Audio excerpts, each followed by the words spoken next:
என் மீது எறிந்த அன்பு ஒன்றும் புரியலை. சித்தமின் மீது வைத்திட்ட பின்பும் வாழ தெரியலையே, இன்னும் வாழ தெரியலையே. தேவனே ஜீவனே தேவனே, தேவ பிரசன்னத்திலாய் தேவ ஜனங்கள் தேவனே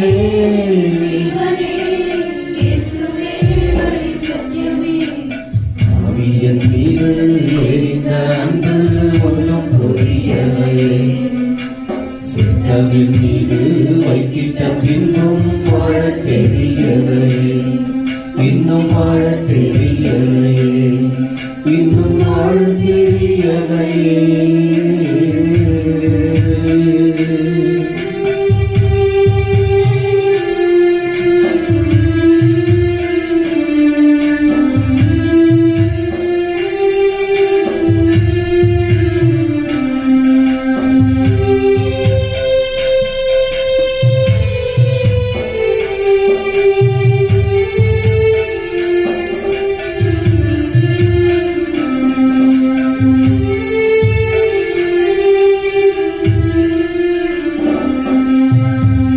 மண்ணான மனுஷனா என்ன விதமாகுமா? மண்ணான மனுஷனா என்ன விதமாகுமா? உன் பிள்ளையை நான் வளர்த்தூடுமா? உன் பிள்ளையை நான் வாழ முடியுமா? மண்ணான மனிதனா என்ன வேறுமாகுமா? மண்ணான மனிதனா என்ன வேறுமாகுமா? உன் பிள்ளைய நான் வாழக்கூடுமா? உன் பிள்ளைய நான் வாழ முடியுமா? ஆவியின் மீது எரிந்த அன்பு ஒன்றும் புரியலையே. சித்தமின் மீது வைத்திட்ட பின்னும் வாழ தெரியலையே, இன்னும் வாழ தெரியலையே, இன்னும் வாழ தெரியலையே.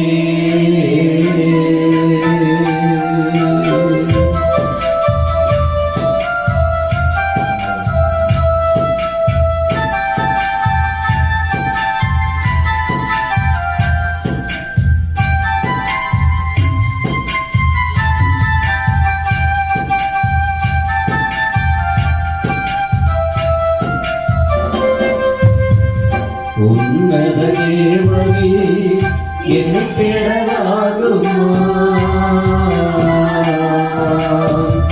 உன்னத தேவனே என்னை தேடலாகுமா? உம்மோடு நான் வாழ முடியுமா? உம்மோடு நான் வாழக்கூடுமா? உன்னத தேவனே என்னை தேடலாகுமா? உன்னத தேவனே என்னை தேடலாகுமா? உம்மோடு நான் வாழ முடியுமா? உம்மோடு நான் வாழக்கூடுமா? ஆவியின் மீது எரிந்த அன்பு ஒன்றும் புரியலையே. சித்தமின் மீது வைத்திட்ட பின்னும் வாழ தெரியலையே. ஆவியின் மீது எரிந்த அன்பு ஒன்றும் புரியலையே. சித்தமின் மீது வைத்திட்ட பின்னும் வாழ தெரியலையே, இன்னும் வாழ தெரியலையே. தேவனே ஜீவனே தேவனே ஜீவனே, இயேசுவே வழி சத்தியமே. தேவனே ஜீவனே, இயேசுவே வழி சத்தியமே. தேவனே ஜீவனே தேவனே ஜீவனே, இயேசுவே வழி சத்தியமே. தேவனே ஜீவனே இயேசுவே வழி சத்தியமே ஆவியின் மீது எரிந்த அன்பு ஒன்று புரியலையே சித்தமின் மீது வைக்கிட்ட பின்னும் வாழ தெரியலையே ஆவியின் மீது எரிந்த அன்பு ஒன்று புரியலையே சித்தமின் மீது வைக்கிட்ட பின்னும் வாழ தெரியலையே இன்னும் வாழ தெரியலையே இன்னும் வாழ தெரியலையே. இங்க யார் இருக்கிறது சொல்லுங்க. அப்ப இந்த இடத்துல கோமா பேசினாலும் என்ன பேசினாலும் பேசுறது யாருதான்? எனக்கு தான் பேசினாரு நீங்க எடுத்துக்கிட்டாதான், எடுத்துக்கிட்டு மாறினாதான் இந்த வார்த்தை உங்களுக்கு ஆசீர்வாதமா இருக்கும், ಅವರೇ ಸಂತೋಷಪಡ್ತ முடியும். ಇಲ್ಲಿ ದೇವರು ಇದ್ದಾರೆ. ದೇವರು ಬೋಧಕರೊಟ್ಟಿಗೆ ಮಾತನಾಡುವಾಗ ಆ ವಾಕ್ಯಗಳು ನನಗೆ ಆಗಿರುವುದಾದರೆ ನಾನು ನನ್ನ ಜೀವಿತ ಬದಲಾಯಿಸಿ ಅವರಿಗಾಗಿ ಜೀವಿಸುವುದಾದರೆ ಆಶೀರ್ವಾದ. கடந்த வாரத்தில் இதே தலைப்பு தான், என் ஆவியினாலே ஆகும், ஆவியினாலே ஆகும் அப்படின்னு சொல்லும்போது என்ன அனுபவம், யாருடைய அனுபவம்னு ஒரு 3 குறிப்புகளை வைத்து கொஞ்சம் தான் ஒண்ணுதான் பேசணும்னு நினைக்கிறேன். ஈவினிங் மாலையில தான் அந்த முழு வார்த்தைகளையும் பிரசங்கம் பண்ண. குத்துவிளக்கு, அகல், 7 அகல், 7 குழாய், இதெல்லாம் அந்த சொல்லப்பட்ட வசனத்துக்கு கீழே காலையில் கொஞ்சம் தான் பேசின, மாலையில் விரிவாய் பேச முடிந்தது. ನನ್ನ ಆತ್ಮದಿಂದಲೇ ಆಗುವುದು ಎಂಬುದಾಗಿ ಮುಖ್ಯತ್ವವನ್ನು ಇಟ್ಟು ನಾವು ಕಳೆದ ವಾರ ಅದೇ ಭಾಗದಿಂದ ದೇವರ ವಾಕ್ಯವನ್ನು ಕೇಳಿದ್ದು 3 ಸೂಚನೆ ಹೇಳುತ್ತೇನೆ ಎಂಬುದಾಗಿ 1 ಸೂಚನೆ ಮಾತ್ರ ನಾವು ಹೇಳಿದ್ದೇವೆ. ಮಿಕ್ಕ 2 ಸಂಜೆಯ ವೇಳೆಯಲ್ಲಿ ಯಾವುದು 7 ದೀಪಗಳು, ಯಾವುದು 7 ದೀಪ ಸ್ತಂಭಗಳು, 7 ನಾಳಗಳು ಯಾವುದು ಎಂಬುದಾಗಿ ನಾವು ಧ್ಯಾನ ಮಾಡಿದ್ದೇವೆ.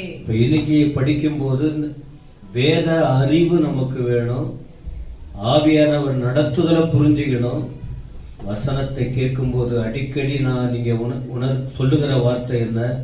சகோதரரே அல்லது ஆண்டவரே நான் என்ன செய்ய?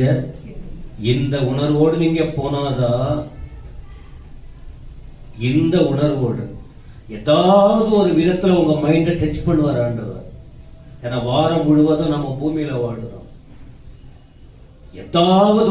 ஏதாவது ஒன்றுங்க குத்தப்படும், அதை விட்டு வெளியில வரணும். அப்பதான் இந்த வார்த்தை பரிபூரணமாய் உங்களுக்குள்ள கிரியை செய்யும். நீங்க ரட்சிக்கப்பட்டதில் அர்த்தம், நீ தேவ பிள்ளையாய் மாறினதில் மீனிங் இருக்கு. இல்லைன்னா பின் விளைவுகளை உங்களால தாங்க முடியாது. என்னாலும் முடியாது, உங்களாலும் முடியாது. எனவே இதயத்தை திறப்போம். ನಾವು ಪ್ರತಿನಿತ್ಯ ದೇವರ ಬಳಿಗೆ ಜ್ಞಾನವನ್ನು ಕೇಳುವವರಾಗಿ ಇರಬೇಕು. ವಾಕ್ಯದ ಜ್ಞಾನವನ್ನು ನಾವು ಒಂದೊಂದು ದಿನವೂ ದೇವರೇ ನಿನ್ನ ಚಿತ್ತವನ್ನು ನೆರವೇರಿಸುವುದಕ್ಕೆ ನಾನು ಏನು ಮಾಡಬೇಕು ಎಂಬುದಾಗಿ ಕೇಳುವಾಗ ದೇವರು ಕೊಡುವಂತ ವಾಕ್ಯದಿಂದ ನಮ್ಮ ಜೀವಿತವು ಬದಲಾಗುವುದು. ಜಕರಿಯನ ಪ್ರವಾದನೆ ಗ್ರಂಥ ಪುಸ್ತಕ 4ನೇ ಅಧ್ಯಾಯ 6ನೇ ವಚನ. ಪರಾಕ್ರಮದಿಂದಲ್ಲ ಬಲದಿಂದಲ್ಲ ನನ್ನ ಆತ್ಮದಿಂದಲೇ ಎಂಬುದು ಸೇನಾಧೀಶ್ವರ ಯೆಹೋವನ ನುಡಿ ಎಂಬ ಮಾತನ್ನು ಯೆಹೋವನು ಜೆರುಬ್ಬಾಬೆಲನಿಗೆ ದಯಪಾಲಿಸಿದ್ದಾನೆ. வருஷம் முழுவதும் இந்த வார்த்தையை சொல்ல சொல்ல சொல்ல எப்பவும் சொல்லிக்கிட்டே இருக்கணும், இந்த வருஷம் முழுவதும். அப்ப இந்த வார்த்தையின்படி நாம வாழுறோமா? என்ன ஆவியானவர் நடத்துறாரா இல்ல வேற ஆவி நடத்துதா என்பதை இந்த வசனத்தின்படி நம்ம ஒப்பு கொடுக்கும் போது தெளிவாக புரிந்து கொள்ள முடியும். ಪ್ರತಿನಿತ್ಯ ಈ ಒಂದು ವಾಕ್ಯವನ್ನು ನಮ್ಮ ಬಾಯಿಂದ ನಾವು ಅರಿಕೆ ಮಾಡಿ ಹೇಳುತ್ತಾ ಇರಬೇಕು. ಆಗ ನಾವು ಈ ವಾಕ್ಯದ ಪ್ರಕಾರವಾಗಿ ನಡೆಯುವುದಾದರೆ, ದೇವರ ಆತ್ಮವನ್ನು ನಡೆಸುವುದು ಎಂಬುದಾಗಿ ನಾವು ಹೇಳುವುದಾದರೆ ಅದಕ್ಕೆ ತಕ್ಕಂತೆ ದೇವರು ನಮ್ಮನ್ನು ನಡೆಸುವರು. எப்படி வசனம் படிக்கணும்? இன்னைக்கு நான் கொடுக்கிற இந்த செய்தியை பாருங்க, தெரியும்.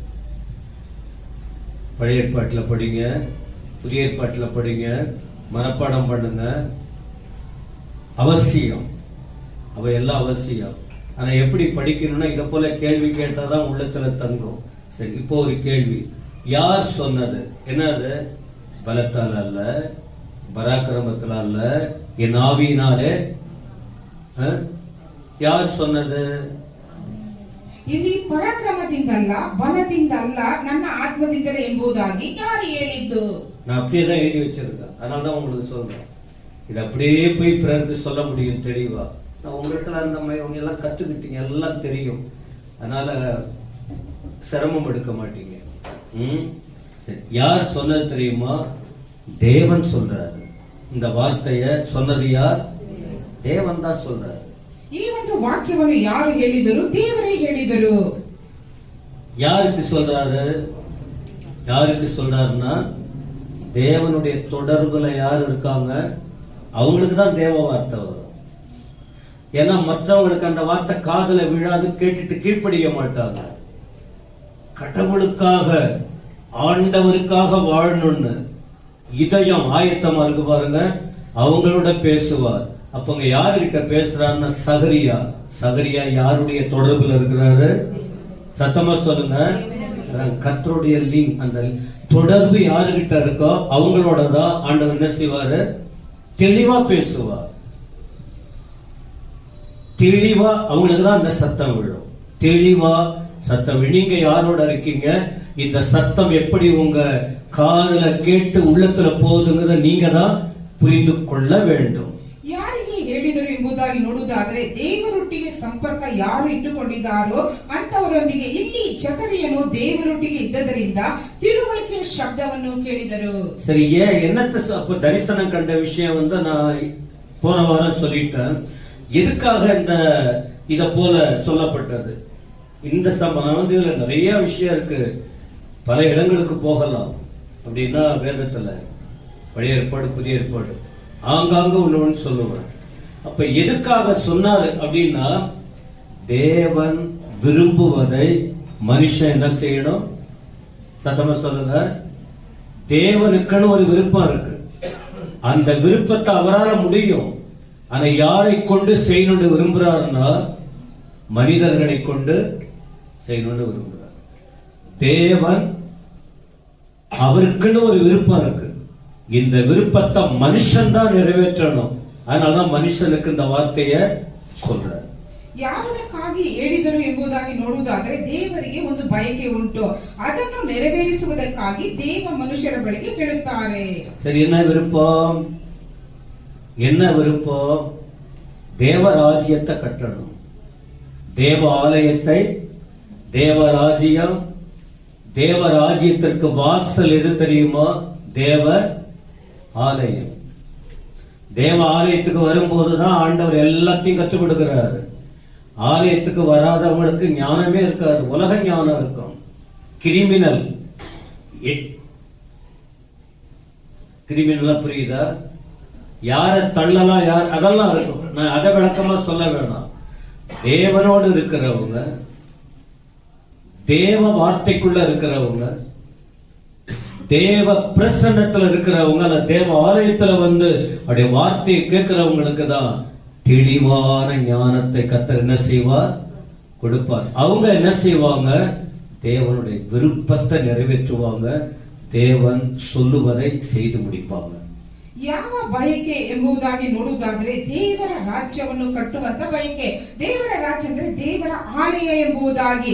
ಯಾರು ದೇವರೊಂದಿಗೆ ಇದ್ದು ದೇವ ಪ್ರಸನ್ನತೆಯನ್ನು ಹೊಂದಿ ದೇವರು ಹೇಳಿದ ಹಾಗೆ ಕೇಳುತ್ತಾರೋ ಅಂತವರಿಗೆ ತಿಳುವಳಿಕೆಯ ಶಬ್ದವು ಬರುವಾಗ ಅದನ್ನು ಮಾಡುವವರು ದೇವರ ಬಯಕೆಯನ್ನು ನೆರವೇರಿಸಲು ಸಾಧ್ಯ. தேவனுடைய ஆலயம் எங்க கட்டணும்? ஏற்கனவே இருந்தது. ஆண்டவர் விருப்பத்தின்படி கட்டப்பட்டது. அந்த ஆலயம் இப்ப என்ன செய்யப்பட்டிருக்கு? இடிக்கப்பட்டிருக்கு. அன்றைக்கு அங்கே ஆலயம், கட்டடமாகிய ஆலயம், இன்றைக்கு ஆலயம் என்று அழைக்கப்படுகிற விசுவாசிகள் வாழ்க்கை இடிக்கப்பட்டு பல விதங்கள்ல. எதனால இடிஞ்சு போனதுன்னு அவங்களுக்கு தான். சத்தமா சொல்லுங்க. எல்லாத்தையும் மேடையில சொன்னா மணிக்கணக்கா போகும். ஆனா நிறைய பேர் சொல்லுவாங்க கவலையே படாம. நான் உங்க சாய்ஸ் விட்டுடுறேன். உங்க ஆலயமாகிய இருதயம் இடிக்கப்பட்டு கொண்டிருக்கிறதா, கட்டப்பட்டு கொண்டிருக்கிறதா? ஆனா இந்த இடத்துல இடிஞ்சு கிடக்கு, அது கட்டி எழுப்பப்படணும் என்பது தேவனுடைய விருப்பம். ದೇವರ ಬಯಕೆ ಏನು ಎಂಬುದಾಗಿ ನೋಡುವುದಾದರೆ ಮೊದಲನೇದಾಗಿ ದೇವರ ಆಲಯವು ಕಟ್ಟಲ್ಪಟ್ಟಿತ್ತು. ಆದರೆ ಆಗ ಅದು ಮುರಿಯಲ್ಪಟ್ಟಿತ್ತು, ಹಾಳು ಬಿದ್ದಿತ್ತು. ಅದನ್ನು ತಿರುಗಿ ಕಟ್ಟಬೇಕೆಂಬ ಬಯಕೆ ಎಂಬುದು. ಆದರೆ ದೇವರ ಮಕ್ಕಳಾಗಿರುವಂತಹ ನಾವು ದೇವರ ಆಲಯವಾಗಿದ್ದೇವೆ. ನಮ್ಮ ಹೃದಯವು ದೇವರ ಆಲಯ. ಯಾವುದೆಲ್ಲ ಹಾಳು ಬಿದ್ದಿದೆಯೋ, ಮುರಿಯಲ್ಪಟ್ಟಿದೆಯೋ, ಅದು ಮತ್ತೆ ಕಟ್ಟಬೇಕು ಎಂಬುದಾಗಿ. ஆலய ஏன் இடிக்கப்பட்டது? பதில் சொல்லுங்க. ஏன் இடிக்கப்பட்டது? கட்டப்பட்ட ஒன்று இடிக்கப்பட்டது. எதனால? கொஞ்சம் மூளைக்கு இடம் கொடுங்க. எதனால இடிக்கப்பட்டது?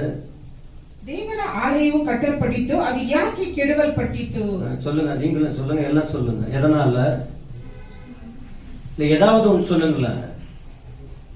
விளங்கல? உப்பு இல்லைன்னா தெரியும்ல? உப்பு அதிகமாயிட்டா, உப்பு குறைஞ்சிட்டா அது மட்டும் தெரியும். இது சொல்ல தெரியல. ஒரே வார்த்தை, கீழ்ப்படியாது. இடிக்கப்பட்டதுக்கு காரணம் என்ன? எதுக்கு கீழ்ப்படியல? அன்றைக்கு கடவுள் வார்த்தைக்கு கீழ்ப்படியல. இன்னைக்கு வசனத்தை ஊழியக்காரர்கள் மூலமா சொல்லப்படுது. இன்னைக்கு ஊழியர்கள் வார்த்தைக்கு கீழ்ப்படியல. கட்டப்படுமா இடிக்கப்படுமா? கட்டினது இடிக்கப்படும். இடிக்கிறதுன்னு சாத்தான் இருக்கிறான், இடிப்பதற்கென்று சாத்தான் இருக்கிறான். ஆனா ஆண்டவர் கட்டி எழுப்ப விரும்புகிறார். உங்க வாழ்க்கை எப்படி இருக்கிறத நீங்க பார்த்துங்க. கீழ்ப்படியாவிட்டால் இடிக்கப்படும். என்னென்ன இடிக்கப்படும்? நிறைய காரியம் இடிக்கப்படும். இப்ப இடிக்கப்பட்ட இப்ப இந்த ரோட்டு ஓரத்தெல்லாம் கட்டுறாங்க, கட்டி இருந்தாங்க இஷ்டத்துக்கு. இப்போ கவர்மெண்ட்ல எல்லாம் இடிக்கிறாங்க. கட்டப்பட்டவர்கள் சந்தோஷமா இருப்பாங்களா, துக்கத்தோட இருப்பாங்களா? இடிக்கப்படுதல் என்பது துக்கம் வந்து சேர்ந்துடும். அப்ப இடிக்கப்படுவதற்கு காரணம் கட்டளையை மீறுவது, கீழ்ப்படியாத வாழ்வு. நம்ம எங்க கீழ்ப்படியல இது வரைக்கும். ஆனா ஆண்டவர் விரும்புறாரு கட்டி எழுப்பணும். கட்டி எழுப்பணும்னா கீழ்ப்படியணும், கடவுள் வார்த்தைக்கு கீழ்ப்படியணும். சொல்லுங்க. ಯಾಕೆ ಕೆಡವಲ್ಪಟ್ಟಿತು ಎಂಬುದಾಗಿ ನೋಡುವುದಾದರೆ ದೇವರ ಮಾತಿಗೆ ವಿಧೇಯರಾಗದೆ ಹೋದದರಿಂದ. ಆಗ ದೇವರ ಮಾತು. ಆದರೆ ಈಗ ದೇವ ಸೇವಕರ ಮಾತಿಗೆ ಯಾರೆಲ್ಲ ವಿಧೇಯರಾಗದೆ ಹೋಗುತ್ತಾರೋ ಆಗ ನಮ್ಮ ಜೀವಿತವು ಕೆಡವಲ್ಪಡುತ್ತದೆ. ಈಗ ನಾವು ರಸ್ತೆಯ ಭಾಗದಲ್ಲಿ ನೋಡುತ್ತೇವೆ, ಅನೇಕರು ಹೆಚ್ಚಾದ ಸ್ಥಳವನ್ನು ತೆಗೆದುಕೊಂಡು ಕಟ್ಟಿದ್ದರು. ಆದ್ರೆ ಈಗೆಲ್ಲ ಕೆಡವಲ್ಪಟ್ಟಿತ್ತು. ಆದ್ರೆ ಅವರು ಸಂತೋಷವಾಗಿರುತ್ತಾರ? ಇಲ್ಲ, ದುಃಖದಿಂದ. ಅದೇ ರೀತಿಯಾಗಿ ದೇವರ ಮಾತಿನ ವಿಧೇಯರಾಗದೆ ಹೋಗುವಾಗ ದುಃಖವಾಗುತ್ತದೆ. ஆண்டவர் பேசுகிற விதம், உணர்த்துகிற விஷயம் உங்க வாழ்க்கைக்கு ஆண்டவர் பேசுறாருன்னு புரியுதா புரியலையா? சத்தமா சொல்லுங்க. இது புரியலன்னா அப்புறம் நீ கோயிலுக்கு வந்தும் பிரயோஜனம் இல்லை, அவ்வளவுதான். இத புரிஞ்சுக்கிட்டு உங்க வழியிலேயே போனாலும் பிரயோஜனம் இல்லை. சரி, இப்போ கீழ்ப்படியாததினால் ஏற்பட்ட விளைவு என்ன? கீழ்ப்படியாததனால ஏற்பட்ட விளைவு என்ன? ஆலயம் இடிக்கப்பட்டது மட்டுமல்ல, ஜனங்கள் எங்க போயிட்டாங்க? அடிமையா போயிட்டாங்க. மற்றவர்கிட்ட போய் வாழ்ந்துகிட்டு இருக்காங்க. பரிசுத்த இடத்தை விட்டு பாவமான ஜனங்கள் மத்தியில சிறையாக கொண்டு போகப்பட்டாங்க. அதுதான் நடக்கும். அன்றைக்கும் அதுதான் நடந்தது. இன்றைக்கும் எனக்கும் உங்களுக்கு என்ன நடக்கும்? அவ்வளவுதான். கடவுள் வார்த்தைக்கு கீழ்ப்படியில அன்றைக்காவது தீர்க்கதரிசிகள் சொல்லிக்கிட்டு இருந்தாங்க. இன்னைக்கு இந்த பைபிளையே நம்ம கையில கொடுத்துட்டாரு. பைபிளையே நம்ம கையில கொடுத்துட்டார். படித்து புரிந்து தெளிவோடு இருக்க பத்தாவதுக்கு ஆலயத்துல வேற ஆலயத்தை ஆராதனையா வச்சு வசனங்கள் வசனமா சொல்ல வச்சுக்கிட்டு இருக்காரு. அப்போ தெரியலன்னு சொல்ல முடியாது. கீழ்ப்படியாததின் பலன் ஆலயம் இடிக்கப்பட்டது, பரிசுத்த ஆலயம் இடிக்கப்பட்டது. ஆனா அதே நேரத்தில் பாவமான இடத்திலே ஜனங்கள் சிறையாக கொண்டு போகப்பட்டார்கள். நம்ம தேவனோடு இருக்கணுமா, மற்றவங்க கிட்ட போய் அடிமைப்பட்டு அவமானப்படணுமா என்பதை சபையில உள்ளவங்க யோசித்து பாருங்க. ಈ ರೀತಿಯಾಗಿ ವಿಧೇಯರಾಗದೆ ಹೋದುದರಿಂದ ಅದರಲ್ಲಿ ಯಾವ ಫಲ ಸಿಕ್ಕಿತು ಎಂಬುದಾಗಿ ನೋಡುವುದಾದರೆ, ಅವರು ಪಾಪದ ಜನರು ಅನ್ಯ ಜನರ ಮಧ್ಯದಲ್ಲಿ ಹೋಗಿ ಸರಿಯಾಗಿ ಹೋಗಿ ಕಷ್ಟಪಟ್ಟರು ಎಂಬುದಾಗಿ ಈಗ ನಮಗೆ ದೇವರ ವಾಕ್ಯವನ್ನು ನಮ್ಮ ಹಸ್ತದಲ್ಲಿ ಕೊಡಲ್ಪಟ್ಟಿದೆ. ಅದನ್ನು ಓದುತ್ತೇವೆ, ಕೇಳುತ್ತೇವೆ, ಧ್ಯಾನ ಮಾಡುತ್ತೇವೆ. ಅದನ್ನು ಮೀರುವುದಾದರೆ ನಮ್ಮ ಜೀವಿತವು ಅದೇ ರೀತಿಯಾಗಿರುತ್ತದೆ. ஆனா இப்ப மீண்டும் கட்டணும்னு விரும்புறார் ஆண்டவர். அப்படியே கொளுத்தி அழிச்சு போடணும்னு விரும்பல. அவ்வளவுதான், நீ போய் தொலைன்னு விட ஆண்டவர் விரும்பல. மீண்டும் அந்த இடத்தில் என்ன செய்ய வேண்டும்? அன்றைக்கு என்ன கட்டப்படணும்? எருசலேம் இல்ல, இஸ்ரவேல் ஜனங்கள், அவங்கள பத்தி தான். இன்றைக்கு ஆவிக்குரிய இஸ்ரவேலர்கள் நம்ம பத்தி ஆண்டவர் சொல்லிக்கிட்டு இருக்காரு. அன்றைக்கு ஆலயம், இன்றைக்கு உங்க வாழ்க்கை, இன்றைக்கு உங்களுடைய குடும்பம் இதை கட்டி எழுப்பணும்னு விரும்புறாரு. அப்போ யாரை கொண்டு கட்டணும் அப்படின்னு சொன்னால், கீழ்ப்படுகிறவர்களை கொண்டு. கீழ்ப்படியாதவர்களால் அழிக்கப்பட்டது, இப்போ கீழ்ப்படுகிறவர்களை கொண்டு ஆண்டவர் அந்த காரியத்தை செய்ய விரும்புகிறார். கீழ்ப்படுகிறவர்கள். அப்ப இந்த கீழ்ப்படிதல் எப்ப வந்ததுன்னா, பாடம் கற்றுக்கொண்ட பின்பு. என்னது? ஒரு அவமானம் வருவது, ஒரு இழப்பு வருவது, ஒரு பிரச்சனைகள் வருவது என்ன தெரியுமா? கீழே போறதுக்கல்ல, மீண்டும் உணர்ந்து கட்டி எழுப்புவதற்கு. சத்தமாமேன் சொல்லுங்க. கீழ்ப்படியாமையினால் ஏற்பட்ட விளைவுகள், கீழ்ப்படியும் போது ஆண்டவர் நடத்துகிற முறைகள், அப்போ அந்த வித்தியாசத்தை ಕಾಣ முடியும். ಮತ್ತೆ ಕಟ್ಟಬೇಕೆಂಬುದಾಗಿ ದೇವರು ಆ ಒಂದು ನಿರ್ಧಾರವನ್ನು ತೆಗೆದುಕೊಳ್ಳುತ್ತಾರೆ. ಆಗಿನ ಕಾಲದಲ್ಲಿ ಯೆರೂಸಲೇಮ್ ದೇವಾಲಯ ಅದು ಕೆಡವಲ್ಪಟ್ಟಿದ್ದು ಇಸ್ರಾಯೇಲ್ ಜನರ ಕುರಿತು ಇತ್ತು. ಆದ್ರೆ ಈಗ ನಾವು ಆತ್ಮಿಕ ಇಸ್ರಾಯೇಲರಾಗಿದ್ದೇವೆ. ನಾವು ನಮ್ಮ ಕುಟುಂಬ, ನಮ್ಮ ಒಂದು ಜೀವಿತವನ್ನು ಕಟ್ಟಬೇಕಾದರೆ ನಾವು ವಿಧೇಯರಾಗಿರಬೇಕು. ವಿಧೇಯರಾಗಿರುವುದಾದರೆ ಅದನ್ನು ಕಟ್ಟಲು ಸಾಧ್ಯ, ಅವಿಧೇಯರಾದರೆ ಕಟ್ಟಲು ಸಾಧ್ಯವಿಲ್ಲ, ಕೆಡವಲ್ಪಡುತ್ತದೆ. சொல்றேன், யாரை கொண்டு கட்டணும்னு விரும்புறாரு? இவங்க தான் கட்டணும், இவர்கள் தான் கட்டணும். ஆனா இப்ப என்ன கத்துக்கிட்டாங்க? போயிட்டு அந்நியர் வசமா மாட்டிக்கிட்டு, சரியான சாப்பாடு இல்லாம, ஃப்ரீடம் இல்லாம போயிட்டு மாட்டிக்கிட்டு கஷ்டப்பட்டதனால இப்ப அவங்களுக்கு உணர்வு ஏற்பட்டது. எங்க அப்பா பண்ண தப்பு, என் தாய் செய்த தவறு, என் குடும்பத்தார், என்னுடைய மூதாதையர்கள் பண்ண தவறாலதான் இன்னைக்கு எங்களுக்கு இந்த நிலைமை வந்தது என்று ஒரு கூட்டம் உணர ஆரம்பித்தது. அந்த உணர்கிற கூட்டத்தை ஆண்டவர் பார்த்தார். அந்த உணர்வுள்ள கூட்டத்தை வைத்துதான் அவர் தம்முடைய ஆலயத்தை கட்ட தீர்மானிக்கிறார். இன்றைக்கு அவ்வளவுதான். சர்ச்சுக்கு எல்லாம் வரலாம், 150 குடும்பம், 300 பேர், 500 பேர் வரலாம். எல்லாரை கொண்டு கத்த செய்ய முடியாது. கீழ்ப்படியாமல் போனதனால் ஏற்பட்ட விளைவுகள், அதை ஒரு பாடமா எடுத்துக்கொண்டு, யார் கீழ்ப்படிந்து என் ஆண்டவுடைய குரலை, அவருடைய உணர்வுகளை புரிந்து நாம் அவர்களை பின்பற்றவில்லை, மற்றவங்களை நாம் பின்பற்ற விரும்பல, என் கர்த்தர் என்னோட பேசுகிறார், நான் என்ன செய்யணும் என் தேவனுக்காக என்ற அந்த உணர்வு யாருக்கு இருக்கோ அதை ஆண்டவர் பார்க்கிறாரு. அவர்களை கொண்டுதான் அவர் ராஜ்யத்தை கட்டுகிறார். இன்னைக்கு ஆலயம் நம்ம கட்ட போறோம், அதை குறித்த செய்தி எல்லாம் தொடர்ந்து தொகுத்து நாம சொல்லுவோம். ஏற்கனவே சொல்லியிருக்கார், சகரியா புஸ்தகத்துல, ஆகாய் புஸ்தகத்துல, இஸ்ராவுல, நெகேமியாவுல, இன்னும் ராஜாக்கள் காலங்கள்ல, இந்த வருஷத்துல தொடர்ச்சியா இதை போல நிறைய விஷயத்தை கேட்க போகிறோம். அப்பதான் விஷயம் தெரியும் நமக்கு, நம்ம எவ்வளவு தூரம் கீழே போயிருக்கோம். நம்ம நினைச்சுக்கிட்டோம் நம்ம கரெக்டா போய்கிட்டு இருக்கிறோம்னு. இப்படி வசனங்களை ஆராய்ந்து பார்க்கும் போதுதான் நம்முடைய வாழ்க்கை நிலை எங்க இருக்குன்னு பார்த்து கீழே சரிய போறோமா, கட்டி எழுப்பப்பட போகிறோமா என்பது உங்கள் தீர்மானத்துக்கு வசனத்தின்படி கர்த்தர் பேசுகிறார். ವಿಧೇಯರಾಗದೆ ಹೋದದರಿಂದ ಆ ಒಂದು ಕಾರ್ಯದಿಂದ ಸಿಕ್ಕಿದ ಪ್ರತಿಫಲ ಏನು ಎಂಬುದಾಗಿ ಇಸ್ರಾಯೇಲ್ ಜನರು ಗ್ರಹಿಸಿಕೊಂಡರು. ಅವರ ಹಿರಿಯರು, ಕುಟುಂಬದವರು, ತಂದೆ ತಾಯಿಗಳು, ಒಡ ಹುಟ್ಟಿದವರು ಮಾಡಿದ ತಪ್ಪಿಗಾಗಿ ಅವರು ಪ್ರಾಯಶ್ಚಿತ್ತ ಪಟ್ಟರು. ಆಗ ಮತ್ತೆ ದೇವರ ಆಲಯವನ್ನು ಕಟ್ಟಬೇಕೆಂಬ ಒಂದು ಗ್ರಹಿಕೆ ಅವರಿಗೆ ಬಂದಿದ್ದು. ಈಗ ಆಲಯ ನಾವು ಕಟ್ಟಲಿದ್ದೇವೆ, ಅದರ ಕುರಿತು ಅನೇಕ ಕಾರ್ಯಗಳು ಸತ್ಯವೇದಲ್ಲ ಮೂಲಕವಾಗಿ ದೇವರ ಆಲಯವನ್ನು ಯಾವ ರೀತಿಯೆಲ್ಲ ಕಟ್ಟಬೇಕೆಂಬುದಾಗಿ ನಾವು ಹೇಳಲಿದ್ದೇವೆ. தவறை உணராதவங்க கீழ்ப்படிய மாட்டாங்க. தவறுகளை உணர்கிறவங்க என்ன செய்வாங்க? சத்தமா சொல்லுங்க. என்ன சொல்றது? சரியா சரியில்லையா? நீங்க சொன்னா கூட அப்படிதான் சொல்லி கொடுப்பீங்க.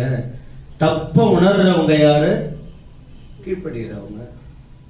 அப்ப கீழ்ப்படுகிறவங்க என்ன செய்வாங்க? தவறுகளை விட்டு உணர்வது மட்டும் இல்ல, என்ன செய்வாங்க? விட்டுருவாங்க, தவறுகளை விட்டுருவாங்க. உணர்றவங்க. அப்ப உணர்கிறவர்கள் கீழ்ப்படுகிறவர்கள், உணராதவர்கள் கீழ்ப்படிய மாட்டார்கள். அப்ப உணர்ந்து வருகிறவர்களுக்கு ஆண்டவர் கொடுக்கிற வார்த்தை அவர்களை கொண்டு செய்யணும்னு. இப்ப கவனிங்க, அவர்களுக்கு மனுஷீகம், சுயநலம் இப்படி கீழ்ப்படிந்து மீண்டும் ஆண்டவர் யார நடத்துறாரு, அவர்களுக்குள்ளே சுயநலம் இருக்க கூடாது, மனுஷீகம் இருக்க. அப்ப என்ன வேணும் அவங்களுக்கு சொல்லுங்க? தெய்வீகம் வேணும். அப்ப மனுஷீகம்னா பழையபடியே போவது, தெய்வீகம் என்பது கர்த்தருடைய வெளிச்சத்தில் நடக்க தீர்மானிப்பது. ತಪ್ಪುಗಳನ್ನು ಯಾರು ಗ್ರಹಿಸಿಕೊಳ್ಳುತ್ತಾರೋ ಅವರು ವಿಧೇಯರಾಗುವವರು, ಆ ತಪ್ಪುಗಳನ್ನು ಬಿಟ್ಟು ಬಿಡುತ್ತಾರೆ. ಅವರಿಗೆ ಸ್ವಾರ್ಥ ಇರಬಾರದು, ಶಾರೀರಿಕ ಕಾರ್ಯಗಳು ಇರಬಾರದು. ಯಾಕೆಂದರೆ ದೈವಿಕ ಕಾರ್ಯಗಳು ಇರುವಾಗ ಅದನ್ನು ಗ್ರಹಿಸಿ ಮತ್ತೆ ಅದನ್ನು ಒಪ್ಪಿಕೊಳ್ಳುತ್ತಾರೆ. இப்ப அந்த வசனம் பாருங்க, இப்படி யாரோ தப்பு செய்தாங்க, ஆனா பாதிக்கப்பட்டவன் தெரியுமா? யாரோ ஒருத்தவங்க தப்பு செய்த அது குடும்பத்தையே பாதிக்கும். சபையில யாரோ ஒருவர் தவறு செய்த சபையை பாதிக்காது. நான் பண்ண, நான் செஞ்சேன்னு சொல்லிக்கிட்டு இருப்பாங்க. நீங்க பண்ற தவறு உங்க சபைக்கு ஆபத்து. யாரா இருந்தாலும் நீங்க உங்க சாட்சி போயிடுச்சுன்னா பெத்தேல் சபையை தான் எழுப்பாங்க. போற இடங்கள்ல யார் அவங்க, இவங்க யாரு அப்படின்னா சபை மானம் தான் போகுது. அப்ப தேவராஜ்யம் தான் இடிக்கப்படுகிறது. அப்ப அப்படிதான் அந்த முன்னோர்கள் செய்த பாவத்தினால ஒண்ணும் அறியாத போய் அவமானப்பட்டுக்கிட்டு இருக்காங்க, அந்நிய நாட்டுல தலை குனிஞ்சுக்கிட்டு இருக்காங்க. ஆனாலும் மற்றவர்களின் தீய செயலை யோசித்து அட்லீஸ்ட் நாம் அந்த தவறு செய்யாம ஒரு பக்தியா கடவுளுக்காக வாழணும்னு தீர்மானித்த அந்த கூட்டத்தை ஆண்டவர் பிரித்தெடுக்கிறார். பிரித்தெடுத்து இப்பொழுது அவருடைய வேலையை செய்வதற்கு ஆயத்தப்படுத்துகிறார். ಹಿರಿಯರು ಮಾಡಿದ ತಪ್ಪಿಗಾಗಿ ದೇವರ ಬಳಿಗೆ ಅವರು ಅನೇಕ ರೀತಿಯಲ್ಲಿ ಅರಿಕೆ ಮಾಡಿ ಕೇಳಿಕೊಳ್ಳುವುದರಿಂದ ಒಂದು ಕೂಟ ಜನವನ್ನು ದೇವರು ಆರಿಸಿಕೊಂಡು ಮತ್ತೆ ಕಟ್ಟುವುದಕ್ಕೆ ಎಬ್ಬಿಸುತ್ತಾರೆ. அப்ப அப்படி ஆயத்தப்படுத்தும் போது மனுஷிகம் திரும்பவும் மனுஷிகம் வந்து ஒரு குழப்பம் வந்து விடக்கூடாது, ஒரு மனுஷிகம் வரக்கூடாது என்பதற்காக தான் ஆண்டவர் சொல்லுகிறார், பலத்தினாலும் அல்ல பராக்கிரமத்தினாலும். நீ இதுவரைக்கும் இதுலதான் போய்கிட்டு இருந்த, ஆனா என்ன ஆவியினால்தான். அப்போ மனுஷீகம் வந்து விட்டால் திரும்பவும் இடிக்கப்படும். மனுஷீகத்துல என்னென்ன வருங்கிறத நம்ம நிறைய கேட்டு இருக்கிறோம். மாம்சத்தின் கிரியைகள் என்பது மனுஷீகம். 17 காரியம் அங்க இருக்கு. அந்த 17 காரியத்துல கலாத்தியர் 5ல ஒரு காரியம் அதுக்குள்ளே அதை நீங்க பார்த்துக்கிட்டு ஒரே நேரத்தில் அந்த 17 காரியத்தை விட முடியாது.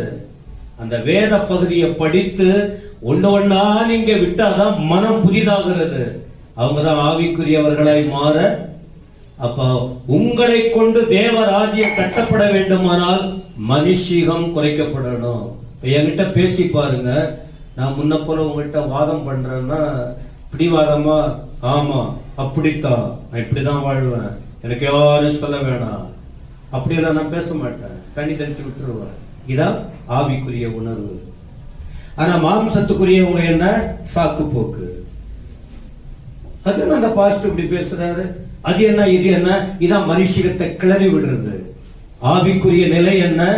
எவ்வளோ தப்பு பண்ணிட்டோம், நம்ம குடும்பத்தின் மேல நிறைய வாரி வச்சிருக்கிறோம், என் சந்ததி என்ன ஆக போது தெரியல, இன்னுமா நான் இந்த பிடிவாதத்துக்கு போகணும். ஆண்டவரே வேண்டாம், என் சுய வேண்டாம், நான் உடைய பிள்ளையா மாறிட்டேன், உண்மை விட்டு விலகி போக கூடாது, எங்களை நீங்க தான் நடத்தணும். அதுக்காக தான் இந்த வார்த்தைய ஆண்டவர் போடுறாரு. நீ பழைய ரூட்ல போக கூடாது, புது வழியில நீ வரணும், என் ஆவியானவர் உனக்கு துணையா இருப்பார் என்பதாக இப்போ தெளிவுபடுத்தி தேவ திட்டத்தை நிறைவேற்றுவதற்கு ஆண்டவர் இங்கே இந்த வார்த்தையை சொல்றாரு. பலத்தினால் அல்ல பராக்கிரமத்தினால் என் ஆவியினால் ஆகும். அப்ப எங்க வரணும் நாம சொல்லுங்க? ரோமர் 1 அதிகாரத்திலிருந்து 7 அதிகாரம் வரைக்கும் மனுஷீகம், ரோமர் 8 இருந்து கடைசி வரைக்கும் ஆவிக்குரிய நிலை, 1 அதிகாரத்திலிருந்து 7 வரைக்கும் மாம்சத்தன்மை அங்க இருக்கும். 8 அதிகாரத்திலிருந்து பார்க்கும்போது ஆவியின்படி நடக்கிறவர்களுக்கு ஆக்கினை தீர்ப்பு ஆவியானவரை குறித்து ஆவிக்குரிய வாழ்க்கையை சொல்றோம். அப்ப ஆவியானவரோடு இணைந்து போனால் நம்ம வாழ்க்கை வித்தியாசமாய் மாறிவிடும். உங்க மேல ஆண்டவர் என்ன சித்தம் வைத்திருக்கிறாரோ பரிபூரணமாய் மற்றவர்களை கொண்டல்ல உங்களை கொண்டு நிறைவேற்றி கடைசியில் அவர் சந்தோஷப்பட வல்லவராய் இருக்கிறார். ಗಲಾತ್ಯದವರಿಗೆ 5ನೇ ಅಧ್ಯಾಯ 19ನೇ ವಚನದಲ್ಲಿ 17 ಕಾರ್ಯಗಳು ಉಂಟು. ಶಾರೀರಿಕ ರೀತಿಯ ಕಾರ್ಯಗಳು, ಅದು ಪಾಪದ ಕಾರ್ಯಗಳಾಗಿರುವುದರಿಂದ ಅದನ್ನು ಬಿಟ್ಟು ಬಿಡಬೇಕು ಎಂಬುದಾಗಿ.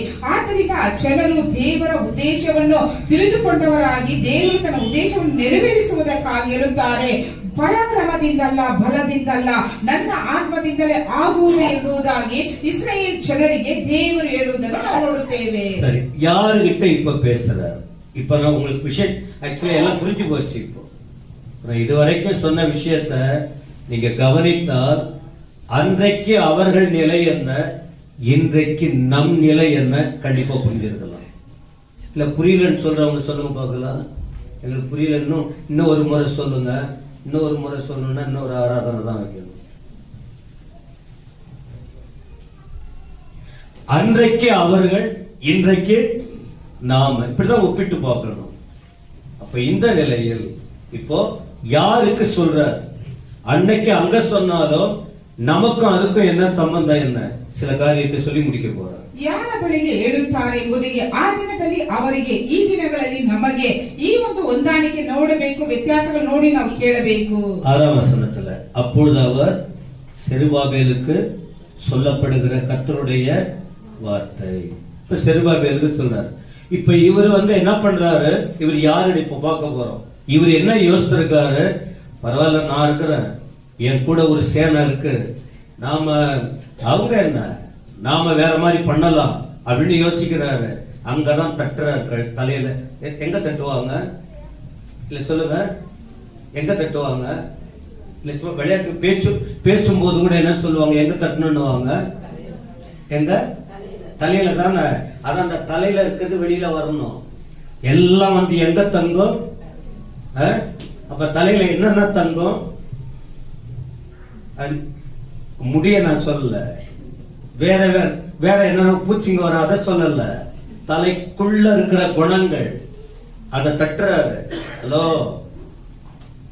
தட்டிட்டு சொல்றாரு, ஓம் குணத்தின்படி, ஓம் கர்வத்தின்படி நீ விரும்புகிறபடி எல்லாம் நீ பண்ண, இதுவரைக்கும் இடிஞ்சது போதும், நான் காட்டுகிற வழிக்கு வா. அதுக்குதான் என் ஆவியானவர்னு விளக்கமா சொல்ற. யாருக்கு சொல்றாரு? யாருக்கு? செருபாபேல். அப்ப செருபாபேல் இடத்துல நம்மையும் வச்சு பார்க்கணும். அடுத்து நான் கொஞ்சம் விளக்கம் கொடுப்போம் உங்களுக்கு. ಯಾರ ಬಳಿಗೆ ಹೇಳುತ್ತಾರೆ ಎಂಬುದನ್ನು ನೋಡುವುದಾದರೆ ಚೆರುಬಾಬೆಲನಿಗೆ ಹೇಳುತ್ತಾರೆ. ಯಾಕೆಂದರೆ ನೀನು ತಲೆಯಲ್ಲಿ ಇಟ್ಟುಕೊಂಡಿರುವಂತ ಈ ಕಾರ್ಯಗಳು ನಿನಗೆ ಸಂಬಂಧಪಟ್ಟವುಗಳು, ಆದರೆ ನನ್ನ ಬಳಿಗೆ ಅದು ಆಗುವುದಿಲ್ಲ. ಆದ್ದರಿಂದ ಸೇನಾಧೀಶ್ವರನಾದ ಯೆಹೋವನು ಹೇಳುತ್ತಾನೆ ಪ್ರತ್ಯುತ್ತರವಾಗಿ ಎಂಬುದಾಗಿ ಹೇಳப்படுತ್ತದೆ. வெறும் அந்த மெயின் லைன் மட்டும் சொல்லிடுறேன். அடுத்த ஆராதனை முக்கியம். சரி, செருபாபேல் யார் அப்படின்னு சொன்னா, இவன் ஒரு யூத பரம்பரையில் வந்தவன். யூத பரம்பரை, அந்நியன் அல்ல. ஆனா இவன் தப்பு பண்ணல. இந்த செருபாபேல் தப்பு பண்ணல. இவங்க சந்ததி என்ன பண்ணது? ஆனா அந்த சந்ததியில இவர் கொஞ்சம் நல்லவரா இருந்திருக்கிறார். தப்பு யாரோ பண்றாங்க, கொஞ்சம் நல்லவங்களா இருக்க நம்ம என்ன செய்யணும்? சொல்லுங்க சத்தமா. அவங்க தப்பு பண்றாங்க, நாம தப்பு செய்து விட அவங்கள பார்த்து நாம பண்ணக்கூடாது. அட்லீஸ்ட் நாம கொஞ்சம் நல்லபடியா இருக்க விரும்பினால்தான் நம்ம மேல பொறுப்பு வந்து சேரும்.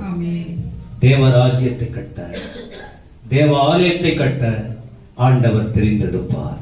ಈ ಜೆರುಬ್ಬಾಬೆಲನು ಯಾರು ಎಂಬುದಾಗಿ ನೋಡುವುದಾದರೆ, ಯೆಹೂದ ಪಾರಂಪರ್ಯವಾಗಿ ಬಂದಂತ ಮನುಷ್ಯ. ಈತನು ತಪ್ಪು ಮಾಡಲಿಲ್ಲ, ಆದರೆ ಇವರ ಸಂತತಿಯಲ್ಲಿ ತಪ್ಪು ಮಾಡಿದರಿಂದ ನಾವು ಸಹ ನಮಗೆ ಹೇಳುವಾಗ ಅದು ಏನು ಎಂಬುದಾಗಿ ಗ್ರಹಿಸಿಕೊಳ್ಳಬೇಕು. ஆகாய் 1:1 படிச்சு பாருங்க, இது விளங்கும் யாருன்னு. செருபாபேல் யார் அப்படின்னு நீங்க புரிஞ்சுக்கணும்னா, ஆகாய் 1ஆம் அதிகாரம் 1ஆம் வசனத்துல பாருங்க. அவர் யாரு? அவன் ஒரு தலைவன், அவன் ஒரு அதிபர், அவன் ஒரு பொறுப்பாளர்.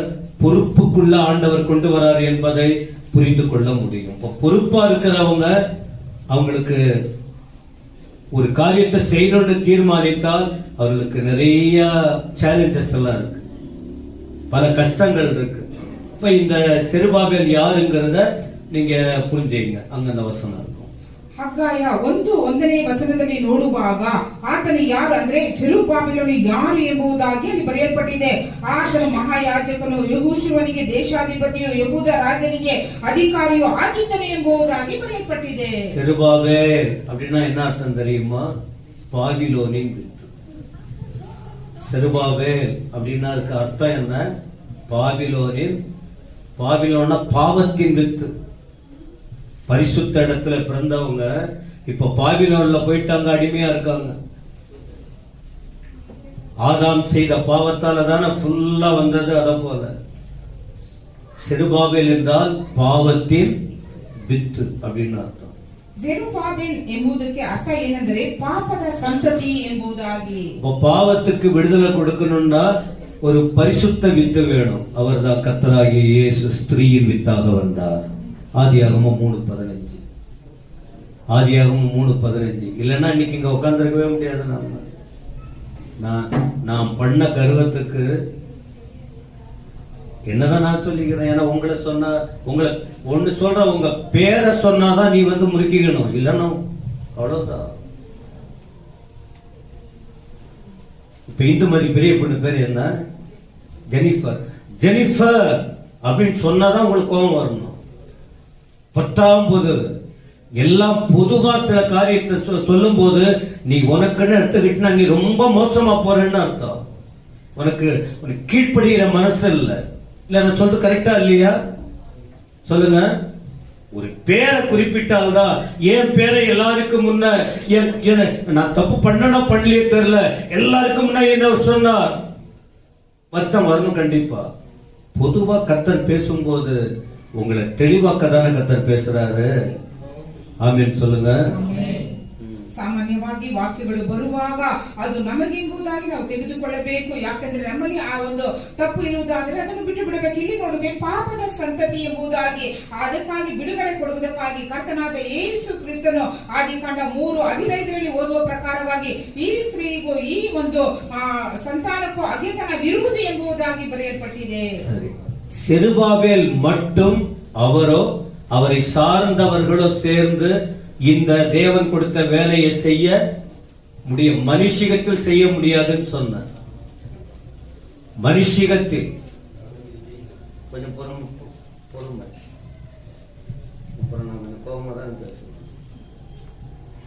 மனுஷிகத்தில் பேச முடியாது, செய்ய முடியாது. அதனாலதான் ஆண்டவர் சொல்றாரு, அந்த இடத்துல ஆலய பணி செய்வதற்கு ஒரு அதான் தேவ ராஜ்யத்தை, கர்த்தருடைய ஊழியத்தை வெறும் பாஸ்டர் ஊழியக்காரங்க மட்டும் செய்ய முடியாது. ஆனா எல்லாரும் இணைந்து செயல்பட வேண்டும். அப்ப இருக்கணும்னா மனுஷன் கட்ட முடியாது, கர்த்தர் கூட இருந்தாதான். சத்தமா சொல்லுங்க. கர்த்தர் கூட இருக்கணும். மனுஷன் யாரோட இருக்கணும்? மனுஷன் கர்த்தரோட இருக்கணும். கர்த்தர் அப்பதான் செய்ய முடியும். அப்ப நாம அவரோட இருக்கிறோமா, அவர் நம்மோட இருக்கிறார் நமக்கு நன்றாகவே தெரியும், நன்றா தெரியும். அப்ப அவர் நம்மோட இருக்கணும், நான் அவரோட இருக்கணும். இந்த கூட்டம் கர்த்தரோட இருக்கணும், கர்த்தருடைய ஆவியானவர் அவர்களோட. அப்பதான் அன்றைக்கு அவங்க செய்ய முடியும், இன்றைக்கு நாம செய்ய முடியும். இல்லைன்னா ஒண்ணுமே பண்ண முடியாது.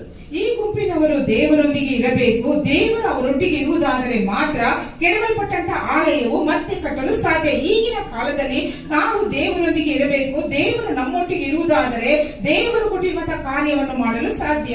ஏதோ உணர்ந்து வந்துட்டாங்க செய்யறதுக்கு, ஆனா அவங்க அதை கட்டி எழுப்புவதற்கு பின்வாங்கி போகக்கூடாது, சத்துருக்கள் சிரிக்க கூடாது என்பதற்காக எஸ்ரா புஸ்தகம் 5:2 படிச்சு பாருங்க.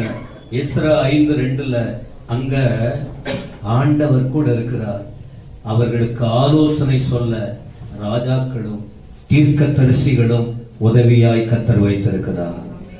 யார் தங்கள் வாழ்க்கையை ஒப்பு கொடுத்து கர்த்தருடைய காரியத்துல நிக்கிறாங்களோ, கர்த்தருக்காக எழும்பணும், வைராக்கியமா எழும்பணும், ஆண்டவருக்காக இதை செய்யணும்ட்டு என்ன வந்தாலும் நான் பின்வாங்க மாட்டேன்.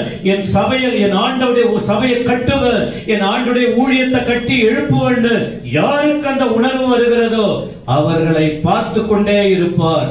ஆண்டவர் கூட இருந்து கிரியை செய்வார். எஸ்ரா 5:2 உங்களால பார்க்க முடியும். ಎಜ್ರನ ಪುಸ್ತಕ 5ನೇ ಅಧ್ಯಾಯ 2ನೇ ವಚನದಲ್ಲಿ ನೋಡುತ್ತೇವೆ, ಯಾರು ದೇವರೊಂದಿಗೆ ಇದ್ದು ದೇವರ ಆಲಯವನ್ನು ಕಟ್ಟುವುದಕ್ಕಾಗಿ ಅವರು ಪ್ರಯಾಸ ಪಡುತ್ತಾರೋ ಅಂತವರಿಗೆ ದೇವ ಪ್ರವಾದಿಗಳು ಅವರೊಡನೆ ಇದ್ದು ಅವರಿಗೆ ಸಹಾಯ ಮಾಡುತ್ತಿದ್ದರು ಎಂಬುದಾಗಿ ಬರೆಯಲ್ಪಟ್ಟಿದೆ. அப்ப இவங்க மனுஷியத்துல போராடுற நிலைமை இருக்காது. உதவி யார் மூலமா வருது? கர்த்தர் கூட இருக்கிறார். அப்ப இவங்க யார் கூட இருக்காங்க? இவங்க கூட யார் இருக்கிறது? இயேசு கிறிஸ்து ஸ்திரீயின் வித்தாக பரலோகத்திலிருந்து வந்தார். அவர் யாரையும் சாரல. ஆனா அவர் சொல்றாரு, அவர் கூட யார் இருந்தது? பிதாவானவர். இவர் அவரோடு இருந்தார், பிதாவானவர் இயேசுவோடு. அதனால்தான் அப்போஸ்தலர் 10:38 படி செய்த காரியம் அங்க சொல்லி இருக்கு. சாத்தானை விரட்டுவதும், சத்துருவின் திட்டம் முறியடிக்கப்படுவதும், அற்புதம் அதிசயம் நடப்பதும், ஆண்டவர் என்ன செஞ்சாருங்கிறத நசரேயனாகிய இயேசுவை தேவன் பரிசுத்த ஆவியினாலும் வல்லமையினாலும் அபிஷேகம் பண்ணினார். தேவன் அவரோடு கூட. அப்ப நீங்க புரியணும், நாம கைட்டு செய்கிற எல்லாவற்றிலும் கர்த்தர் கூட இருக்கிறாரா? அவர் நம்மோட இருக்கிறாரா? நாம அவரோட செக் பண்ணிக்கணும். இப்ப நீங்க ஆமா, நாம அவரோட இருக்கிறோமா? அவர் நம்மோட இருந்தால் இடிக்கப்பட்டது கட்டப்படும். மற்றவர்கள் பார்வைக்கு ஒரு உயர்ந்த நிலைக்கு அது நிமிர்ந்து நிற்கும். ஆமென் சொல்லுங்க. ಅಪೊಸ್ತಲರ ಕೃತ್ಯಗಳ ಪುಸ್ತಕ 10ನೇ ಅಧ್ಯಾಯ 38ನೇ ವಚನದಲ್ಲಿ ದೇವರು ನಜರೇತಿನ ಯೇಸುವನ್ನು ಪವಿತ್ರಾತ್ಮದಿಂದಲೂ ಬಲದಿಂದಲೂ ಅಭಿಷೇಕಿಸಿದನು, ದೇವರು ಆತನ ಸಂಗಡ ಇದ್ದದರಿಂದ ಎಂಬುದಾಗಿ ಬರೆಯಲ್ಪಟ್ಟಿದೆ. ಹಾಗಾದ್ರೆ ನಮ್ಮನ್ನು ನಾವು ಪರಿಶೋಧಿಸಿಕೊಳ್ಳಬೇಕು, ನಾವು ದೇವರೊಂದಿಗೆ ಇದ್ದೇವಾ, ದೇವರು ನಮ್ಮೊಟ್ಟಿಗೆ ಇದ್ದಾರಾ ಎಂಬುದಾಗಿ. தேவன் கூட இருந்தால் எதிர்ப்பு வருமா வராதா? சத்தமா சொல்லுங்க. தேவனோடு இருக்கிறவங்களாலும் வரும், வெளியில இருக்கிறவங்களாலும் வரும். அந்த 7ஆம் வசனம் என்ன சொல்றாரு? 7 பெரிய பர்வதமே நீ எம்மாத்திரம், என் தாசனை நான் ரெடி பண்ணி கொண்டு போய்கிட்டு இருக்க, நீ எம்மாத்திரம். சகரியா 4:7 பெரிய பர்வதம் எம்மாத்திரம். செருபாபேலுக்கு முன்பாக நீ என்ன ஆவ? சமபூமி ஆவ. எதிர்ப்பு வரும். ஆனால் கர்த்தர் ஆவியானவரை சார்ந்து கர்த்தருடைய வேலையை செய்ய, அழைத்த அழைப்பை உணர, என்னால ஆண்டவர் ஏதோ செய்ய விரும்புகிறார், அதுல நான் முழு கவனம் செய்ய ஒப்பு கொடுக்கிற ஆண்டவர் அப்படின்னு மனுஷிகத்தை சாராம ஆவியானவரை சார்ந்து வாழும்போது எதிர்ப்புகள் வரும். அது ஒண்ணில்லாத கர்த்தர் மாற்றிடுவாரு. அப்படின்னு சமபூமின்னா ஒண்ணில்லாத பண்ணிடுவாரு. மீதமுள்ள வார்த்தைகளை அடுத்து வரக்கூடிய வாரங்களில் பார்ப்போம். எல்லாரும் எழுந்திருப்போம். 7ನೇ ವಚನ, ದೊಡ್ಡ ಬೆಟ್ಟವೇ ನೀನು ಯಾರು, ಚೆರುಬಾಬೆಲನ ಮುಂದೆ ನೆಲಸಮವಾಗುವಿ. ಹಾಗಾದ್ರೆ ನಾವು ದೇವರೊಟ್ಟಿಗೆ ಇರುವುದಾದರೆ ನಮಗೆ ಮುಂದೆ ಬರುವಂತ ಎಲ್ಲ ತಡೆಗಳು, ಎಲ್ಲ ವಿರೋಧಗಳು ಏನಿಲ್ಲದೆ ಸಮವಾಗುವವು ಎಂಬುದಾಗಿ ಮುಂದಿನ ವಾಕ್ಯಗಳನ್ನು ಮುಂದಿನ ವಾರಗಳಲ್ಲಿ ನಾವು ಧ್ಯಾನ ಮಾಡೋಣ. கர்த்தர் நம்மோடு இருந்தா, நாம் கர்த்தரோடு இருந்தா, நமக்கு விரோதமா இருப்பவன் யாரு? யாரு விரோதமா இருக்க முடியும்? விரோதம் வருந்தான். ஆனா ஒன்று தெரிந்து கொள்ளுங்க, தரியு ராஜாவே, என் திட்டத்தை முறியடிக்க விரும்புகிற தவறான கூட்டமே, நீ எவ்வளவு பெரிய ஆளா இருந்தாலும் என் செருபாபேலுக்கு முன்னால நீ ஒண்ணில்லாத போயிடுவ. ஏன் திட்டத்தை நிறைவேற்றுகிற மக்கள் முன்னால, என் ராஜ்யத்தை கட்ட நினைக்கிற மனுஷர்களுக்கு முன்னால நீ எதிர்த்து நின்னா நீ ஒண்ணில்லாத போயிடுவன்னு சொல்ற. அதேதான் நீ கேட்ட வார்த்தையை நீங்க உணருங்க. நாம யாரோட இருக்கிறோம்? கர்த்தர் யாரோட இருக்கிறாரு? எவ்வளவு அழகா லீட் பண்றார் ஆண்டவர். ஆண்டவரோடு இருந்தா ஆண்டவருக்காக இருந்தார், அவருடைய வார்த்தைக்காக நின்றார், அவர் ராஜ்யத்துக்காக நின்றார். உலகமே எதிர்த்தாலும் உன்னை அழிக்க முடியாது. உங்களை யாருமே ஒண்ணும் பண்ண முடியாது. ஏன்னா ஏற்கனவே சிறையில் அவமானப்பட்டாச்சு, ஏற்கனவே கஷ்டப்பட்டாச்சு. இப்ப தேவ ராஜ்யத்துக்காக முன் வந்தவங்கள அவமானப்படுத்த கர்த்தர் விட மாட்டார். பெரிய காரியங்களை செய்வார். பலத்தினாலும் அல்ல, பராக்கிரமத்தினாலும் அல்ல, என்னுடைய ஆவியினாலே ஆகும்.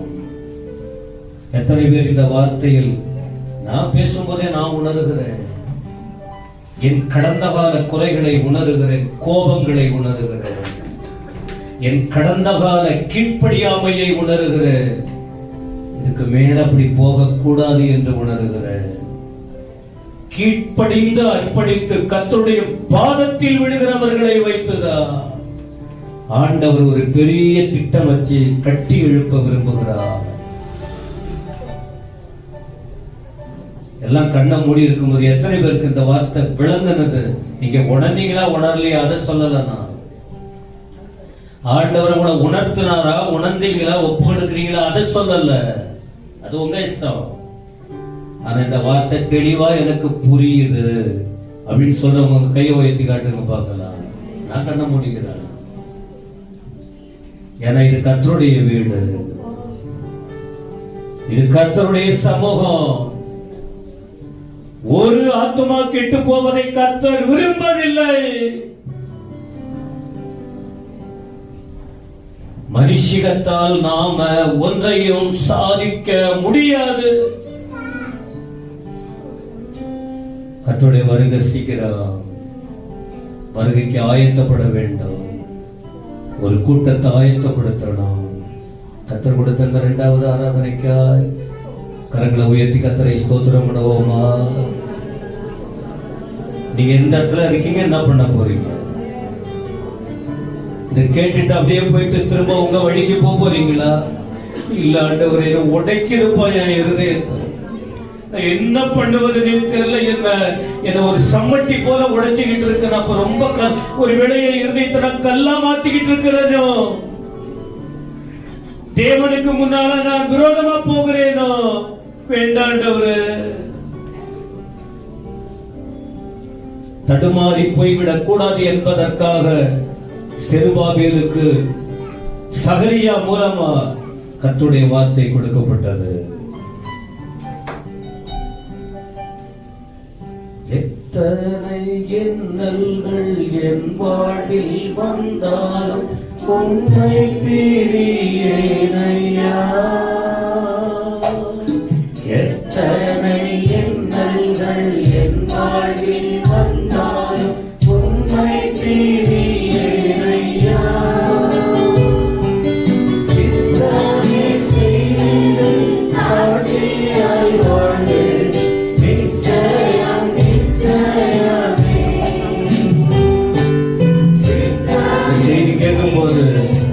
கர்த்தர் கூட இருக்கிறாருன்னு சொன்னார். நாம் அவரோட இருக்கணும், அவர் நம்மோட இருக்கிறார்.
ஒன்று மட்டும் நீங்க புரிஞ்சுங்க, நம்ம எல்லாரும் ஆண்டவருக்கு வேண்டும். அவர் ஆகியத்தை கட்டணும், அவர் சபையை கட்டணும், அவர் ஊழியத்தை கட்டணும், அவருடைய உபதேசத்தை கட்டணும், அவருக்கு மகிமையை கொண்டு வந்து சேர்க்கணும். அந்த எல்லாரையும் ஆசீர்வதியும். எல்லாம் ஒழுங்கி போயிடும், உங்க வார்த்தை மட்டும் முடியாது. ஆசீர்வதியும். இயேசுவின் நாமத்தில் பிதாவே.